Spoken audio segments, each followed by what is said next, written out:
Scrolling through my comments just now and felt compelled to put together just a quick list of some of my personal favorite British words and expressions that just always sound so strange to my American ears. Doesn't matter if I'm in my comments or if I'm working with a British colleague or just even when I'm in the UK, these just always make me laugh. You guys know me, you know I'm not poking fun. Americans say ridiculous things too, but these are the ones that to my American ears just always sound so strange. The first one, and really the crown jewel, is Bob's your uncle. I am obsessed. I think what I love so much about this, it's the earnestness with which this is always said. Like, it's such a whimsical phrase, but the speaker is never acknowledging that in their tone. Like, they always say it very sincerely, very flatly, and it makes me laugh every time. The next one is when you guys will use the word we to mean little or small.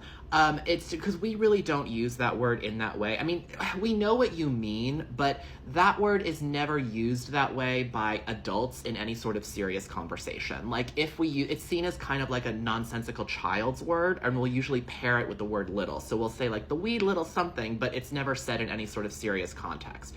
So it always kind of catches me off guard. I remember I was in Scotland at a train station, and one of the stores was called like the wee little flower shop or something. Like the official sign said that, and like you'd never see that, you never hear that. It's always a little arresting. The next one is not so much a word or a phrase as it is just kind of a conversational mishap, but it happens to me over and over and over again. Every time I go to the UK, it always makes me laugh.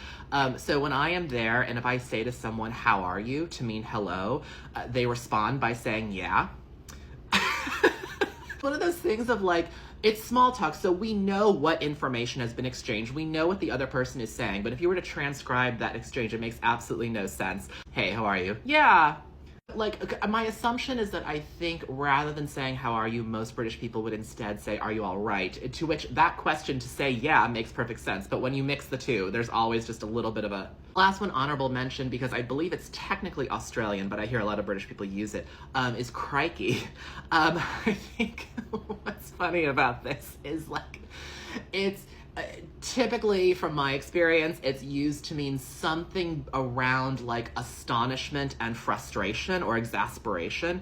And so it seems like such like a slight like conservative childish way to say that. Like it's like, it's even worse than saying like "gosh darn it." It's saying like, "Oh, sugar," or something like it's something like that. But again, it's never like acknowledged as it being said. So shout out to crikey and people in Australia. Thank you for giving us that.